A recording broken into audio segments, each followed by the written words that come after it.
The new Nikon D7200. This is Nikon's top-end DX camera. That's their crop line of cameras. So one below the full-frame cameras, but at the top end of the kind of sports and casual cameras. This is, in fact, their answer for sports and wildlife. The big point on this camera, the bigger buffer. Oh, it's going to make such a difference for people shooting action. Here are some product shots, and there's no real surprises here. It's the D7100. It's just basically identical. Oh, there's a difference. That little icon there. It now supports NFC and Wi-Fi, which we'll discuss in a bit, and they added the logos to the exterior. Other than that, in the nameplate, there's our little Wi-Fi logo. Other than that, in the nameplate, it's externally exactly the same camera. So, like before, it supports 6 frames a second. If you put it in 1.3x crop mode, it supports 7 frames a second. And that's not a mind-blowing clip, but it's a good clip. That's kind of where you need to be at a minimum for things like sports and wildlife. But that was a real problem with the D7100 because you could only take like 5 or 6 raw shots and then the buffer would fill. So you'd hold your shutter down on the camera for 1 second and then it would slow down. It would go click, click, click, click, click, click, click, click, and it was just maddening to somebody trying to capture action, because if you're a wildlife shooter and a bird is coming towards you, you want to get as many shots as you can, and it might take 3, 4, 5 seconds while you'll get that opportunity to shoot that you've been waiting hours for, and to run out of room after 1 second is just frustrating. Same with sports. So you ended up shooting JPEG, because you could still get 100 JPEG pictures, but with JPEG, you just don't have the quality. Especially with things like sports and wildlife where it's often in direct sun, you might need to raise the shadows or recover highlights. Nikon has addressed this in a really, really strong way, I think. You can now take 18 pictures in full 14-bit RAW, or if you're willing to drop down to 12-bit RAW, which is fine. I think it's just about fine for just about anything you do, and certainly a big step up from JPEG. You can get 27 pictures. Now, that's the size of the buffer. So the number of pictures that you could actually take could potentially be higher depending on the write speeds to the SD cards. Now, one of the weaknesses, in my opinion, of the D7100, D7200 is they shoot to 2 SD cards, which tend not to be as fast as big CF cards, but the technologies have improved. So that's something we'll just have to wait until we get our hands on the camera, test it, and see just how many consecutive shots we can take before that buffer fills up. They have improved system too, though it's almost identical. Now they're saying that it can go down to autofocusing in -3 EV, which is, it's dark, like moonlight. So they know what the human eye can perceive in darkness, and I don't have too many problems with DSLRs focusing at night nowadays, but that's a step in the right direction. This just shows you the 51 autofocus points and how they're spread across the frame. And this was always a strength of the D7100 and now the D7200, which has basically the same system. You can see these points cover almost the entire frame. And if you decide to go into 1.3x crop mode, you get faster frame rates, but overall, I'd rather have the extra room on the outside for just about everything. But if you do go down there, then those autofocus points cover basically the entire frame. By the way, just coincidentally, the 1.3x crop is almost the exact same size as a micro four thirds sensor. So the camera by default is an APS-C camera. It has a 1.5x crop compared to a full frame camera. So adding in another 1.3x crop on top of that takes you to like a 1.95x crop, just like micro four thirds. The center autofocus points here are cross type, which means they perform better, more accurately. And for sports and wildlife, those are just going to work better. I've never had too many problems with the outside ones. And in fact, it's not always obvious when you switch to the outside ones. Like, I don't ever think that the performance on these outside ones is way worse. I've always had all the autofocus points in these systems, but the cross-type points here in the center perform the best. And that focus point is a little bit special in that it can autofocus with an f8 lens. What that means is you could take your 300mm f4 prime, put a 2x teleconverter on it, and effectively have a 600mm f8 plus your 1.5x crop. But it would still be able to autofocus with that teleconverter on. So many other cameras can't do that. You're limited to that center autofocus point, which limits your composition.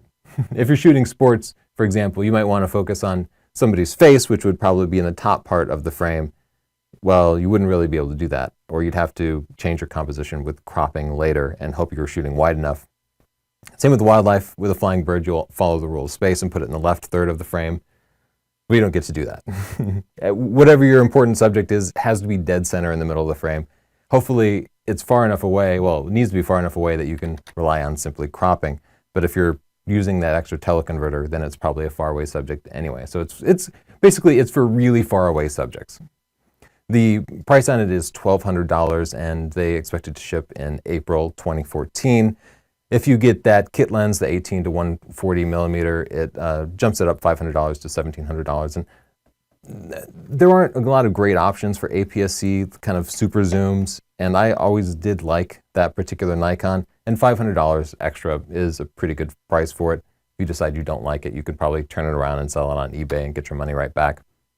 Nikon is really pushing the video capabilities of this camera, and I don't totally understand why. They released not one but two separate sort of mini films showing off the features of the D7200 and bragging about how they were filmed with the D7200. You know what? This is one of those cases where the marketing department decided that it was really important to have a good video camera out there, but they didn't tell the engineering department. There's a disconnect here. So marketing wants this to be a video camera, and they're really trying to trick you into thinking it is.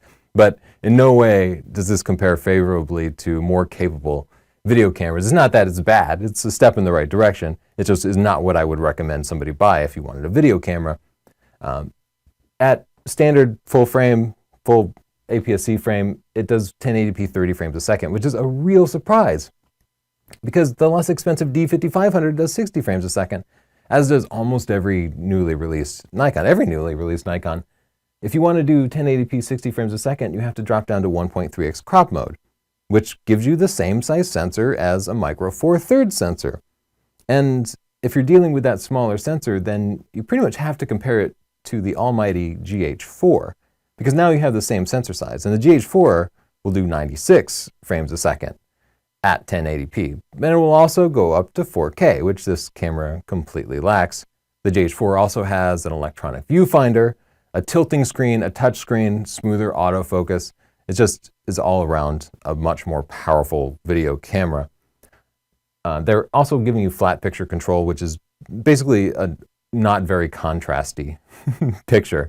So the contrast is cranked way down, and for people like us who do post-production in our videos, we edit our videos, you grade the color, and having a flatter picture control is the nearest you can get to having raw video.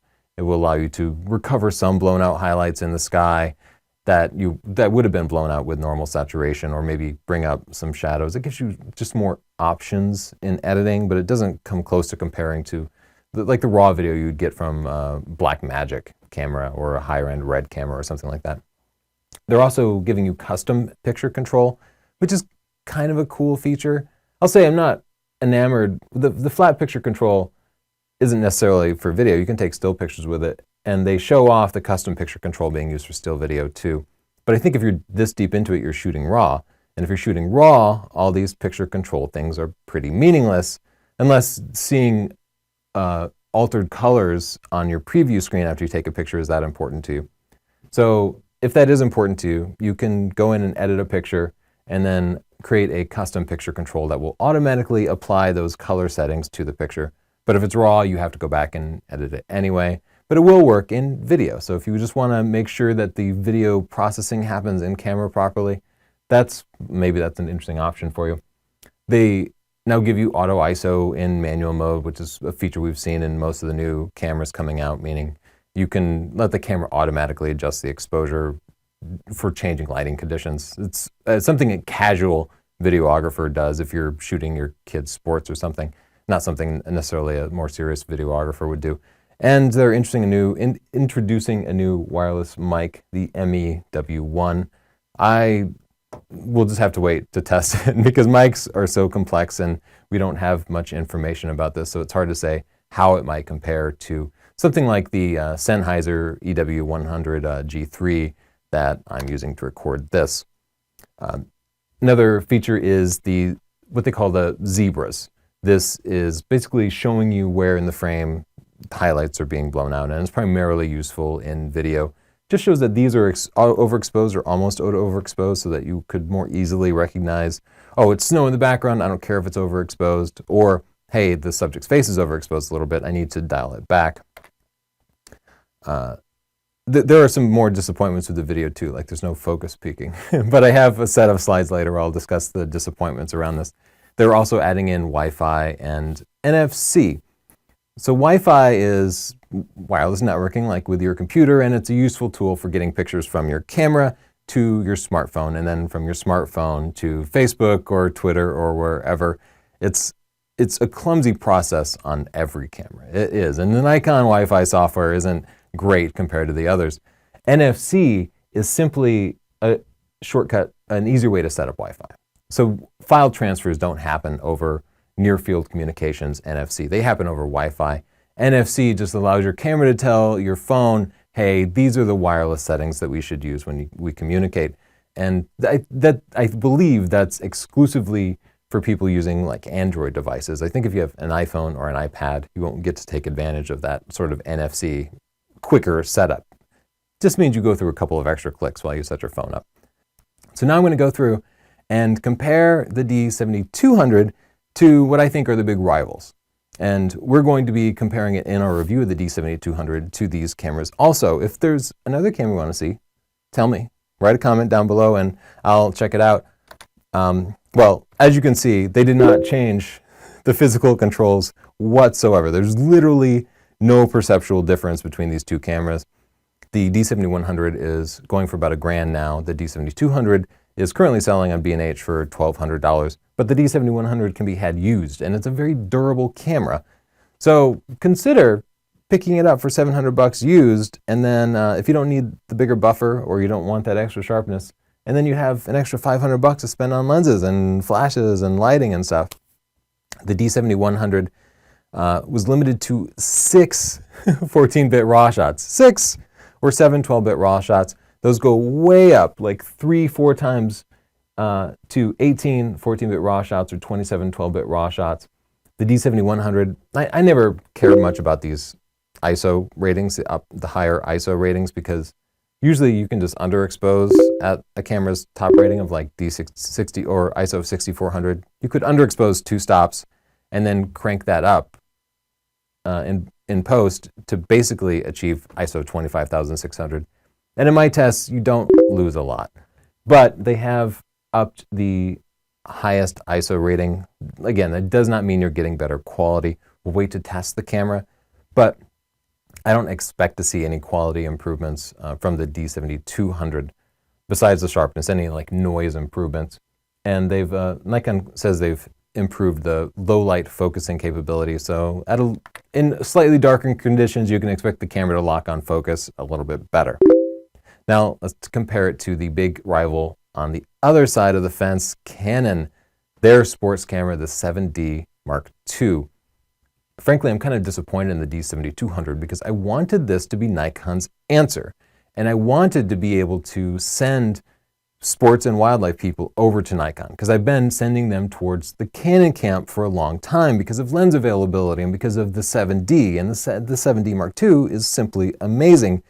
And the D7200 doesn't really keep up. 7D Mark II is more expensive, $1,700. But you get a lot. It has a 31-shot RAW buffer, which means you can take more shots, but maybe more importantly, it shoots 10 frames a second. 10 frames a second. And when I shoot with the 7D Mark II here, and then I switch back to a camera that only gets 6 frames a second, it feels so slow. You feel like you're just missing the shot, especially for sports and wildlife. Once you go to 10 frames a second, man, you cannot go back. I also feel like, just subjectively, I need to do a side-by-side comparison, but I feel like the 7D Mark II has a better autofocus system. It seems more accurate. It has more focusing points. Our full test will kind of reveal more. The D7200 simply has better image quality, though, because it's got a bigger sensor. But if you're in a situation where you would kind of need to crop anyway, then those differences seem to disappear. So if you're shooting sports or wildlife and you know you're cropping all your shots because you can't get close enough, then the image quality is basically the same if you can fill the frame. then 16% better image quality out of the D7200 is what I expect if Nikon has not made improvements over the D7100. And I don't think they have, but we'll wait until it actually comes out to be sure about it. The 7D Mark II has GPS. The D7200 has Wi-Fi, minor points.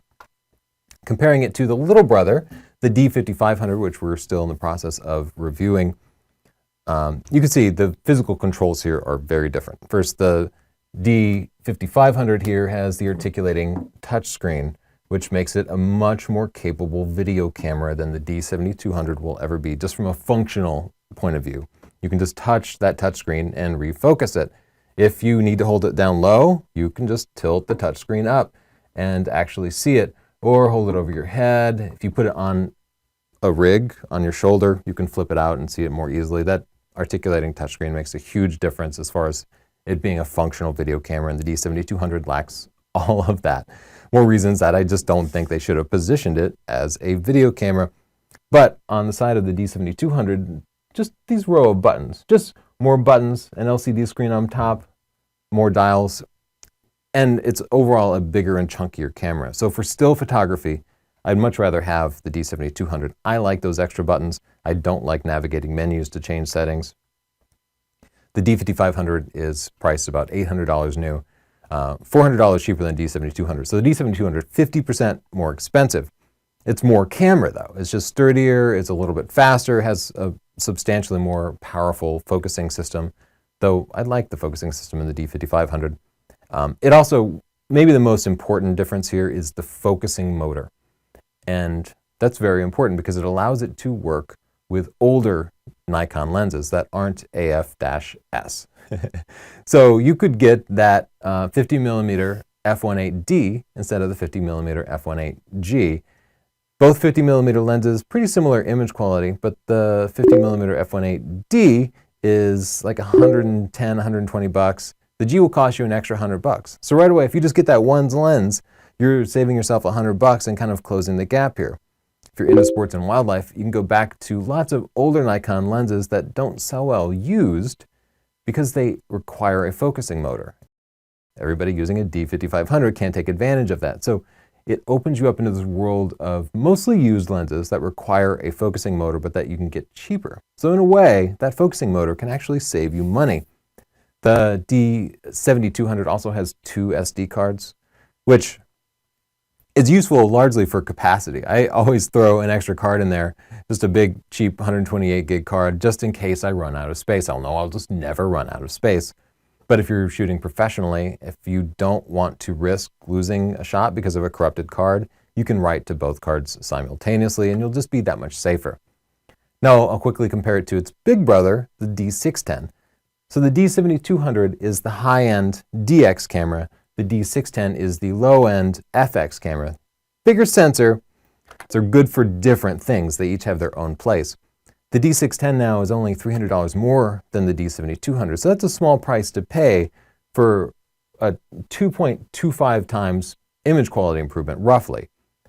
That's because the sensor is 2.25 times bigger. You have to take that 1.5x and square it when you're talking about surface area, and a real substantial difference there for a small amount of price. And the D610 can also be had used. But if you're going to be shooting sports and wildlife, the focusing system on the D7200 is definitely going to be the bigger advantage for you because the D610, while it has a capable focusing system, it simply cannot keep up with a proper sports camera like the D7200. So now, just some things that I'm a little bummed about seeing the D7200 announcement. And no 4K. And we love 4K. Even if you don't view it in 4K, even if you render to 1080p, you get to crop. And if you're a stills photographer, you probably crop your photos sometimes, right? You decide later you wish you could have been a little bit closer. If you're doing sports and wildlife, it seems like you can never get close enough. Maybe you want to just zoom in on the expression. Capture in 4K and render in 1080p allows you to do a 2x crop without any loss in quality. That's not something it gives us, but lots of cameras do, like the Samsung NX1, the Panasonic GH4, and even less expensive fixed lens cameras can do 4K. My Galaxy S5 in my pocket right now can do 4K. The Nikon D7200 cannot. It doesn't have 1080p 60 unless you crop 1.3 times, very strange. No touchscreen would have been great in general for photography. I love being able to just pinch and pull to zoom in on my pictures and make sure everybody's eyes are in focus, scan all around the frame to verify sharpness. Doesn't have it, but for video, to be able to touch to focus to different parts of the frame is basically a requirement. If you want to change your focusing point with the D7200, you either have to have a focus puller and practice and coordination, or if you want to try to use the autofocus system, you have to like click the D-pad to change the focus, and that shakes the whole camera. Not great. No focus peaking, which on our video cameras is kind of a requirement. And finally, no tilt screen, as I discussed earlier. It also doesn't have live view phase detect, like say the Sony Alpha 6000 or the Canon 70D. That really helps make them better video cameras by making video focusing faster, more capable, and smoother too. Finally, I'm going to complain about this on every new camera that has one of these. So Canon, Nikon, brace yourself for me making fun of your 80s Casio LCD that you always put on top of these things. Let's give it an e-ink display or a nice color OLED display. You know, e-ink wouldn't take any batteries. It would look so much better. You'd be able to see it in different environments better. Let's quit with that LCD display. It's got USB 2 instead of USB 3, which is very slow if you have to unload your cameras, or more likely if you're doing tethering. If you bring it in the studio and you want to hook it up to Lightroom, it's so slow to get RAW files off of USB 2 that is not useful. The D810 has USB 3, the D7200 does not. Also, I'm disappointed with the frame rate. How can they compete with the Canon 7D Mark II at 10 frames a second if they're only bringing, well, let's give them the benefit of 7 frames a second if you decide you can do that 1.3x crop. Though you'd have lower image quality at that point than the 7D Mark II. It's just too slow for me to recommend it over the 7D Mark II for things like action. And no GPS, so kind of a minor point. But I love seeing my pictures pop up on a map in Lightroom. So much fun. I know it takes up batteries and all that. We'll just review. And Justin, did we get any good comments or questions in Twitter? We have one tweet from Stuff We Made. Any idea why the D7200 has to use a crop mode to do 1080p or 1080 at 60p when the 5500 doesn't need to? That feels intentional. I have been pondering that all day. I guess the answer is no. I have no idea why. Clearly, it's a technical limitation. They don't want that. I can only imagine they redesigned something to get the bigger buffer, which seems to be their primary goal. And somehow that bigger buffer and the way it's wired into the sensor screwed it up, and they just couldn't move or process video data fast enough. That's a long way to say I don't know. Okay. Thanks for joining me. Share this with your friends. Be sure to subscribe so that you see previews of new cameras and our full review of the D7200 that should be coming as soon as we get our hands on one in early April. Thanks so much.